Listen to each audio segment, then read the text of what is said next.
So what are the costs of being a full-time artist?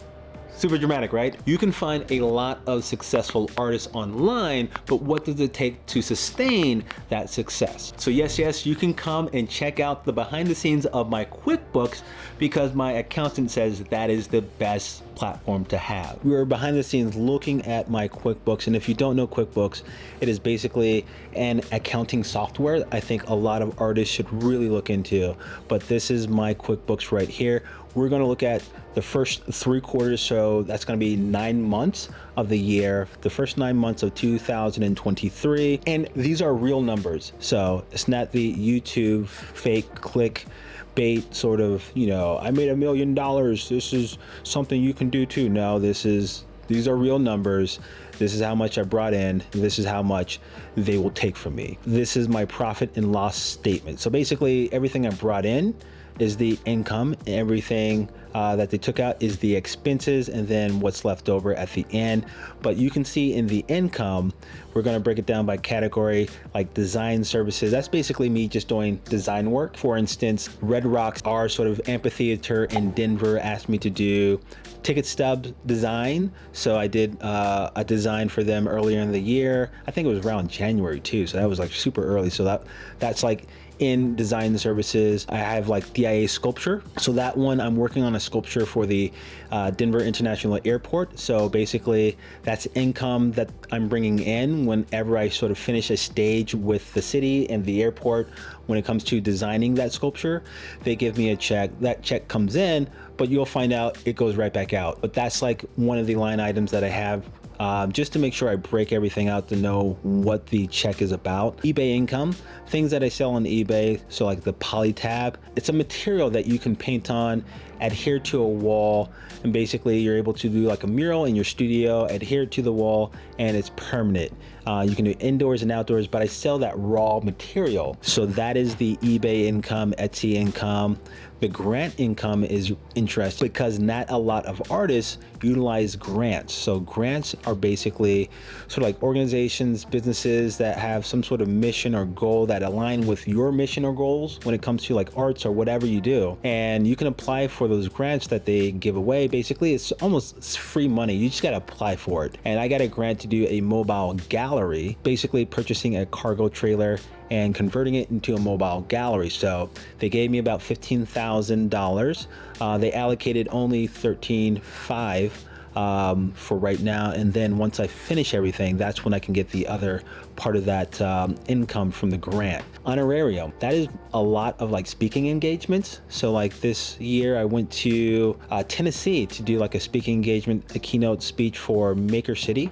So that was like part of the honorarium. So anything like that, when I'm speaking to like a school or a class, sometimes they give me a stipend that's in the honorarium. Mural services are like the biggest part of my income.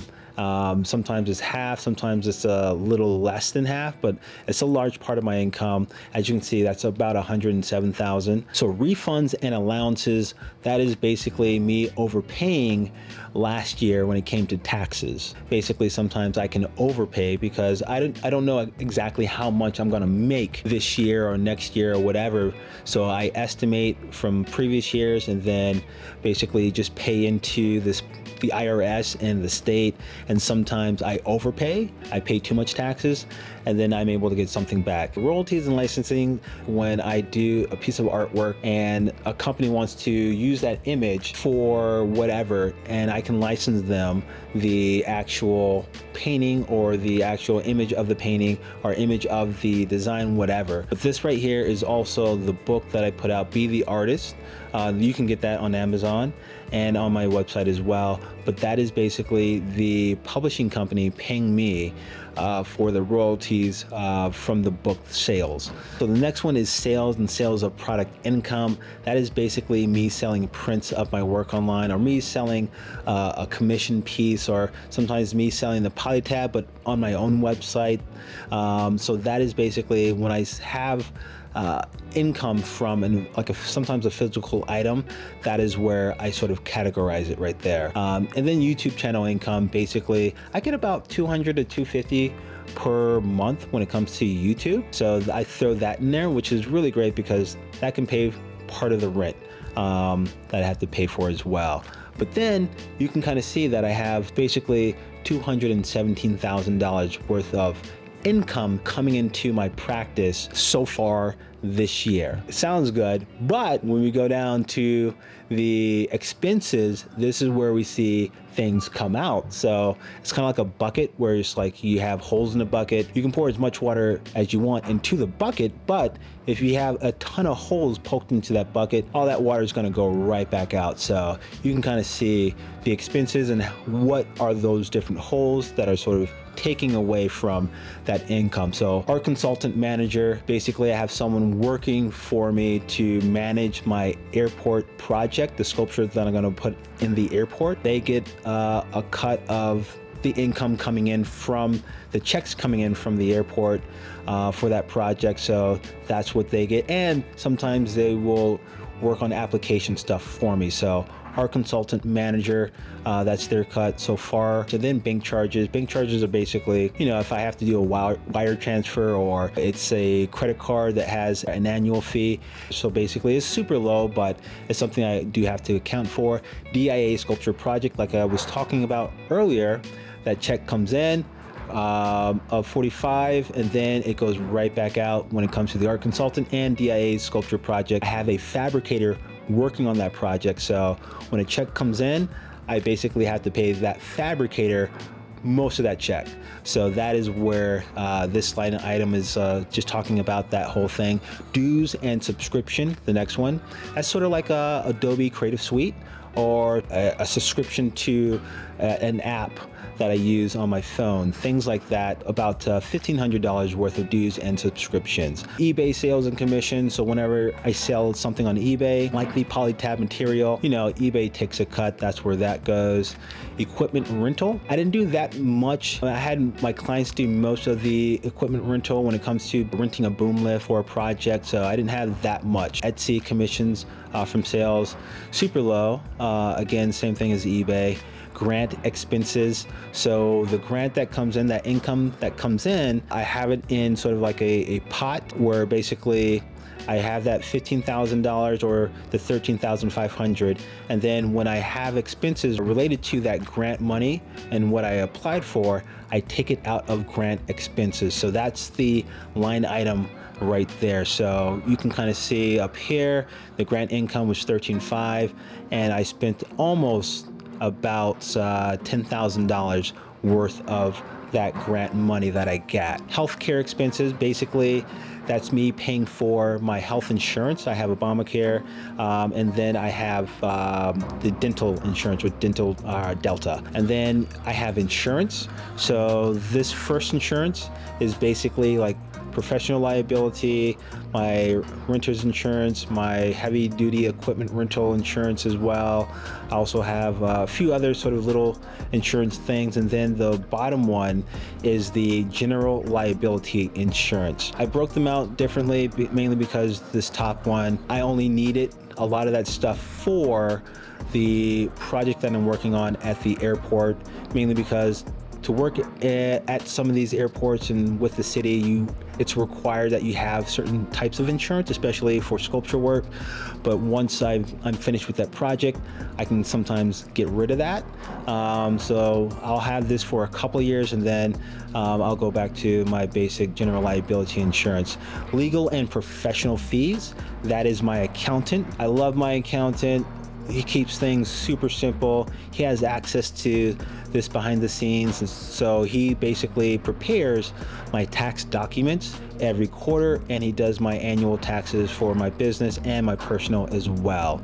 And then miscellaneous, that is basically sometimes when I don't know exactly where to put an expense, I throw it into miscellaneous. Office expenses, that is basically, it could be anything from getting trash bags for my studio space or getting some cleaning supplies for my studio space, or it could even be the fees for my website. It could be stuff that sort of helps me in my office, so doing admin stuff. So that is where the office expenses go. $1,500, not too bad. Payroll tax expenses. So this is a big portion of the expenses. So like I said, I pay taxes every quarter in terms of estimates. So I'm writing a check every quarter that basically says, hey, this is an estimate of what I think I will owe for this quarter at the end of the year. Printfull commission cost, basically that is the website Printfull, the full fulfillment website, and that is when I was selling a few pieces of clothing on there, and basically this is the cost of the full fulfillment process with Printfull. I don't really use them too much, so this will go down next year. Quickbook payment fees, $43. That's basically not the annual fee. This is a fee whenever I send invoices to people. QuickBooks will get a cut of that. So if I send an invoice of $100, QuickBooks will take a cut of probably 3%, mainly because when I send a QuickBook invoice, people are paying through credit card. So it's like that credit card fee that you kind of have to pay. I don't send too many invoices through QuickBooks. A lot of times people will just pay me with a check, which there is no fee for that. That's why I like using checks a lot. And then salary expenses, that is the salary that I get every quarter.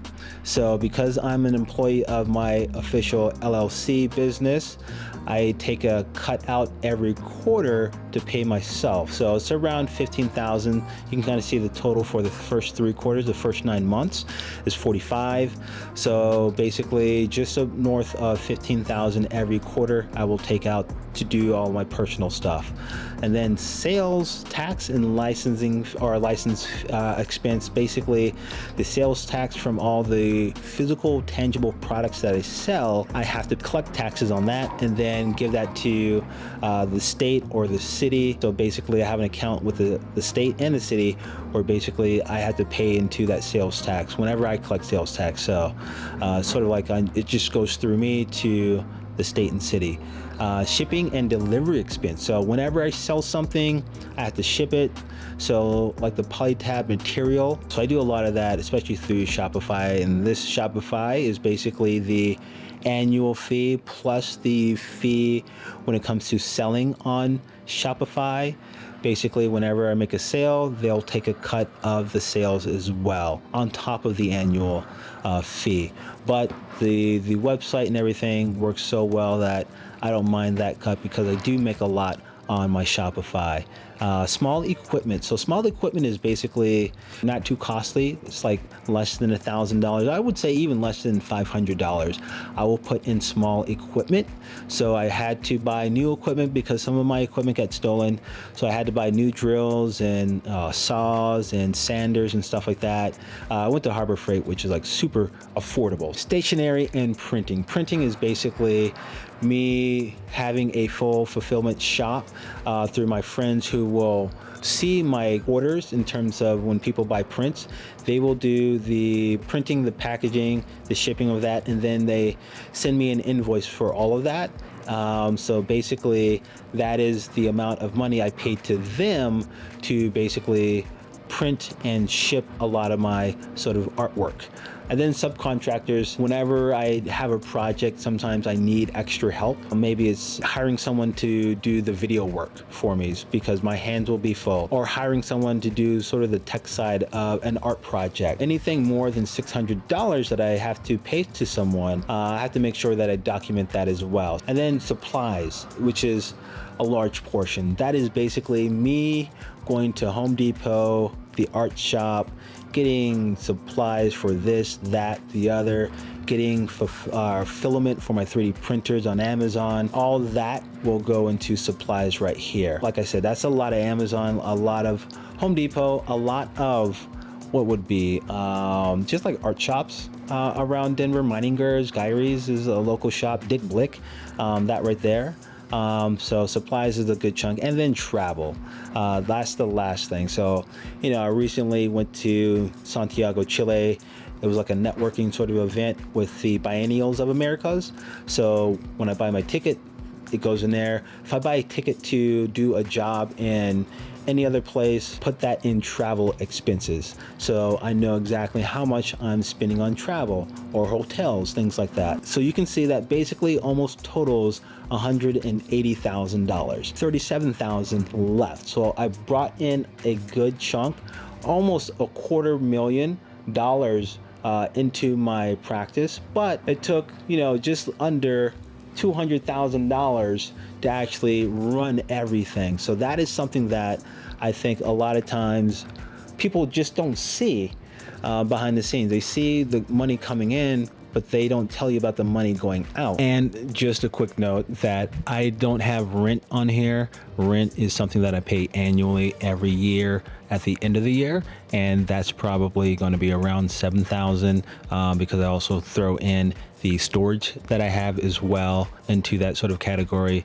So at the end of the actual P&L, just think that rent's going to be added into the expenses thing. So hopefully, this is a good little sort of practice in terms of like seeing behind the scenes and seeing what an artist goes through and figuring out what does this look like for your practice, because every practice is going to be different. This is just how mine looks based off of the mix of things that I do. So definitely throw into the comment section questions, comments. If you appreciate it, hey, I appreciate this video of you showing me the behind the scenes. I'm in a better position than most artists because most artists definitely do not make it. But like I said, hopefully this helped out, and I will see you guys next time. Peace.